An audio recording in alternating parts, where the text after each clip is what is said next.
नमस्कार बच्चों, मैं सुख कुमार स्टूडेंट पॉइंट कंसल्टेंसी से। तो जोसा काउंसलिंग का शेड्यूल आज सुबह जारी हो गया है। जे एडवांस का रिजल्ट भी कल रात को 2 बजे जारी हुआ था और इसका जो बिजनेस रूल है, काउंसलिंग के क्या रूल है, पूरा शेड्यूल है वो वेबसाइट पे आ गया है। तो सबसे पहले अपन शेड्यूल की बात करेंगे और क्या बिजनेस रूल काउंसलिंग की क्या रूल होते हैं और क्या एलिजिबिलिटी क्राइटेरिया उसके अपन बात करेंगे। तो सबसे पहले शेड्यूल है वो अपन देखते हैं क्या शेड्यूल इसका है। तो 2 जून कल से रजिस्ट्रेशन और चॉइस फिलिंग इसकी स्टार्ट हो जाएगी। उसके अलावा जो आर्किटेक्चर एप्टीट्यूड जिस बच्चों ने AAT का एग्जाम दिया है, जो आर्किटेक्चर वाले बच्चे हैं, उनका रिजल्ट 7 जून को आएगा। तो उनकी जो चॉइस फिलिंग वगैरह है वो 7 जून के बाद में स्टार्ट होगी। तो आर्किटेक्चर वाले के बच्चों के लिए 7 जून का है, लेकिन जिन बच्चों ने जे एडवांस और जेईई मेन का क्वालिफाई है और जो सामने काउंसलिंग करवाना चाहते हैं, उनके रजिस्ट्रेशन और चॉइस फिलिंग 2 जून से स्टार्ट होकर 11 जून तक चलेगी। उसके अलावा जो बच्चे 7 जून से पहले कोई चॉइस फिलिंग कर लेते हैं, रजिस्ट्रेशन कर लेते हैं, तो इसका मॉक रिजल्ट आता है। मॉक रिजल्ट मतलब जो भी आपने चॉइस भरी है उसका संभावित आपको बता देता है कि ये कॉलेज और ये ब्रांच आपको मिल सकती है। तो ये अगर आप 7 जून से पहले करते हैं तब 8 जून को आपको दिखा देगा, और 8 जून के अगर बाद आप करते हैं 8 जून से, तब 10 जून को इसका मॉक रिजल्ट दिखा देगा। आपको दोनों देखने हैं।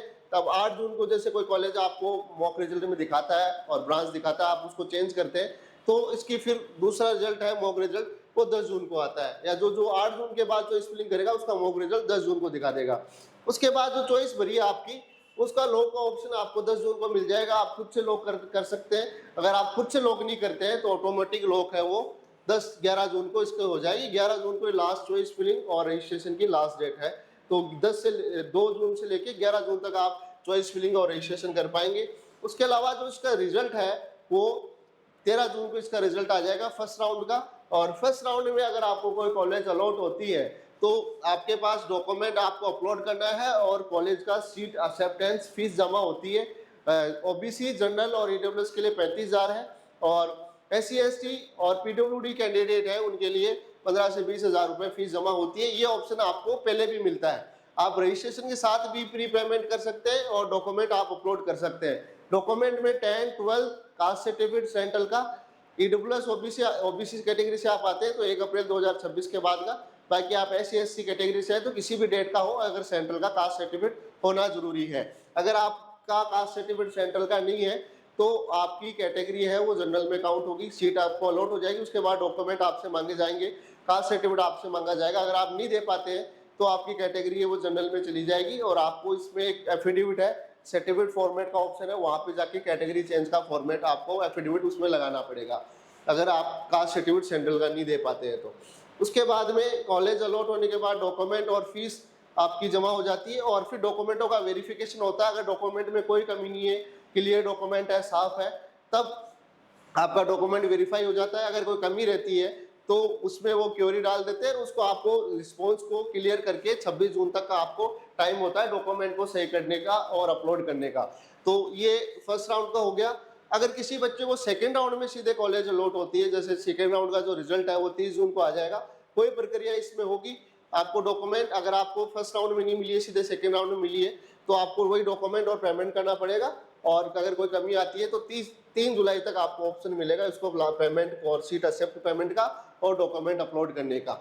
और जैसे आपको कोई कॉलेज अलॉट हो गया, अब आप चाहते हैं कि मेरे को ये कॉलेज लेना है या मेरे को ये कॉलेज लेके नेक्स्ट राउंड में देखना है, अपग्रेड लगाना है, या जो कॉलेज मिला है इसी में कोई ऊपर की अब ब्रांच लेनी है, तो आपको उसमें ऑप्शन मिलते हैं फ्रीज, फ्लोट और स्लाइड के।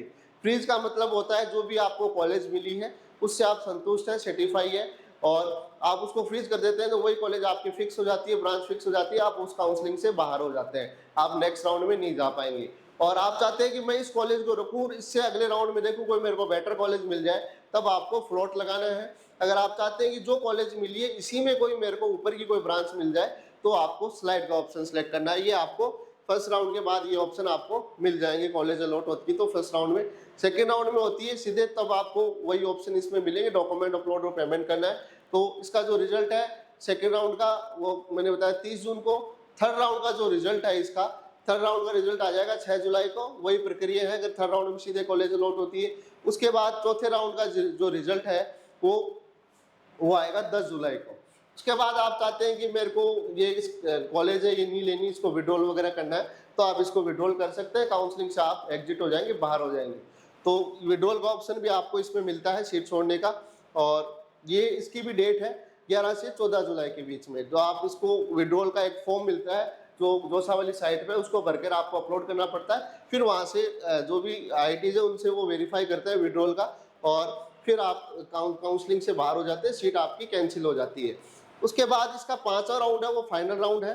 तो 5 राउंड में ये काउंसलिंग होगी, और जो सीट छोड़ना चाहता है जो बच्चा, जैसे तो उसको जो कॉलेज छोड़ने का ऑप्शन है वो 16 से 20 जुलाई के बीच में ऑप्शन मिलेगा, जो भी कॉलेज आपको मिली है।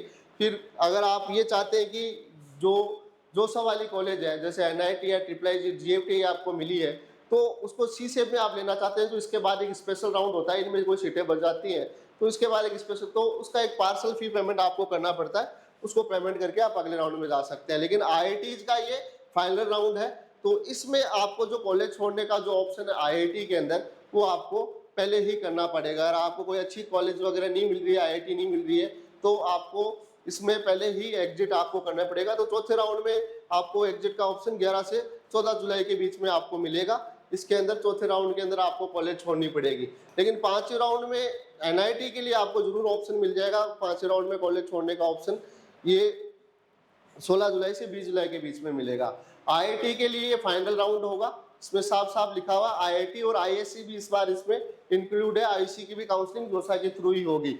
तो ये 5 राउंड का इसका शेड्यूल है, और बिजनेस रूल इसके सारे आ गए हैं। और मैंने बताया अगर आपके पास अगर कास्ट सर्टिफिकेट वगैरह नहीं है, ये सारे, अगर आप जनरल या AWS से आते हैं और 1 अप्रैल के बाद का कास्ट सर्टिफिकेट नहीं है, तो आपकी फिर कैटेगरी वो जनरल हो जाएगी। अगर आपको फर्स्ट राउंड में या सेकंड राउंड में कॉलेज मिलती है और आप कास्ट सर्टिफिकेट 1 अप्रैल के बाद का नहीं दे पाते हैं, तब आपको इसमें कोई अंडरटेकिंग का ऑप्शन नहीं मिलेगा।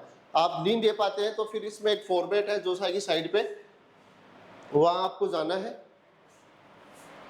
सर्टिफिकेट्स में आपको मेडिकल सर्टिफिकेट का फॉर्मेट भी यहीं मिल जाएगा। ये सारे फॉर्मेट यहाँ दिए हुए हैं कैटेगरी चेंज वगैरह के। तो ये आपको इस पे अपलोड, इसको प्रिंट करके, इसको फिल करके आपको अपलोड करना है। मेडिकल सर्टिफिकेट का फॉर्मेट भी आपको मिल जाएगा। उसके अलावा अंडरटेकिंग वगैरह यहाँ पे इन्होंने दे रखे हैं।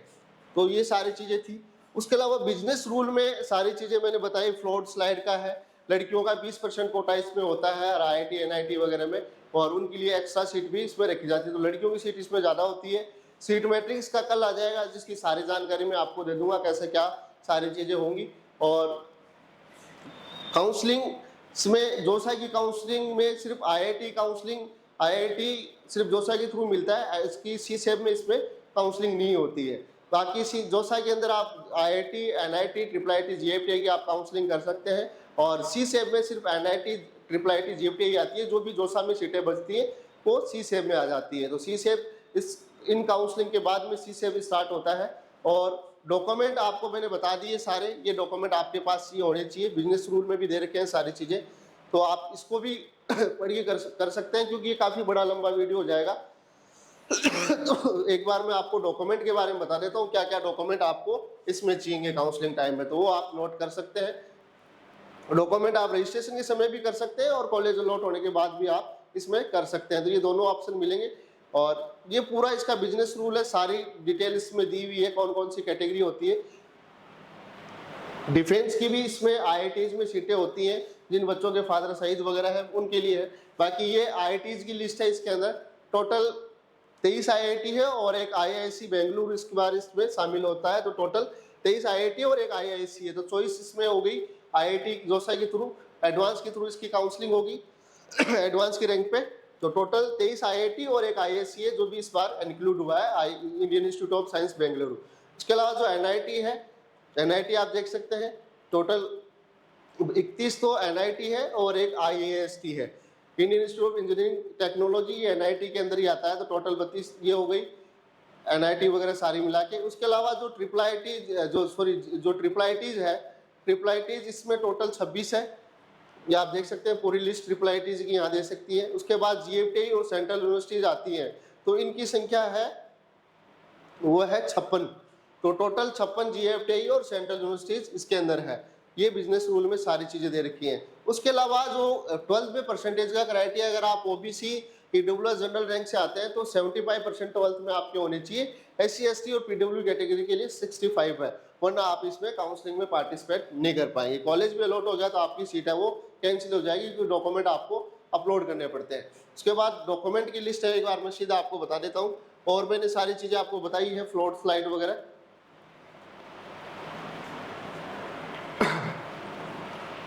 तो काफ़ी बड़ी लिस्ट है। एक बार सीधे जो मेन पॉइंट है वो मैं सीधे आपको बता देता हूँ, क्या क्या डॉक्यूमेंट आपको काउंसलिंग के समय चाहिए। तो 10-12 की मार्कशीट मैंने बताई, मेडिकल सर्टिफिकेट का ये फॉर्मेट है, ये आपको जोसा की वेबसाइट में मिल जाएगा।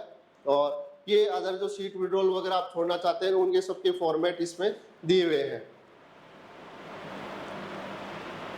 डॉक्यूमेंट की लिस्ट है वो एक बार मैं आपको बता देता हूँ, क्या क्या डॉक्यूमेंट आपको काउंसलिंग के समय इसमें चाहिए।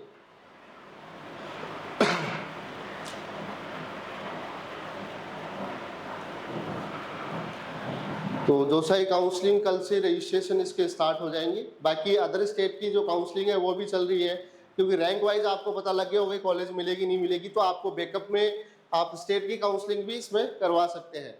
एक बार डॉक्यूमेंट है वो मैं तो बता देता हूँ, काफ़ी बड़ा की लिस्ट है। तो ये डॉक्यूमेंट की लिस्ट है। 10-12 की मार्कशीट है, SC ST OBC general EWS इसका सर्टिफिकेट आपके पास होना चाहिए। OBC और EWS का इसमें दे रखा है 1 अप्रैल के बाद के पास आपके पास ये कास्ट सर्टिफिकेट, ये EWS का या OBC सर्टिफिकेट होना चाहिए। PWD का है तो PWD का सर्टिफिकेट आपका होना चाहिए जो फिजिकल एलिटी के बच्चे हैं। और 40% डिसेबिलिटी है, राइटिंग है, इफ एप्लीकेबल फॉर्मेट इसमें जो दिए हुए हैं, जो समय फॉर्मेट दिया उसमें। उसके अलावा बैंक की चेक या बैंक की पासबुक आप इसमें लगा सकते हैं, ये रिफंड के लिए है।